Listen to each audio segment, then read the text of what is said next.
மக்கள் அழைத்து சென்றார். ஆக சகாபாக்கள் ஒன்று சொன்ன மார்க்கம்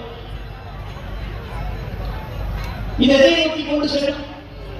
இன்னைக்கு மக்களின் வழிபாடு எல்லாம் நாசமாக்கக்கூடிய காரியமான மிக மோசமான காரியம் பிறை விஷயத்தாலோ குழப்பம் ஏற்படுகிறது. பாருங்கள், தொடர்ச்சியாக பிறை பார்த்து மக்களிடத்தில் சொல்லிக் கொண்டிருக்கிறோம். ஒவ்வொரு முறையும் பகுத்தாதியினுடைய வேலை அதை குழப்பத்துக்கு இருக்கின்றதுதான்.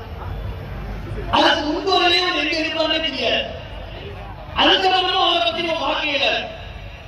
கரெக்டா பிரபாகரனுக்கு பகுத்தாதி அறிவிப்பு வருது. இப்ப பிறை பார்க்கப்பட்டதன் அடிப்படையில் வியாழக்கிழமை மாலை இந்த பிறை பார்க்கணும். பிறை பார்க்கணும். தமிழகத்தில் எங்கேயுமே பிறை ஏற்படவில்லை. அப்ப மாதத்தில்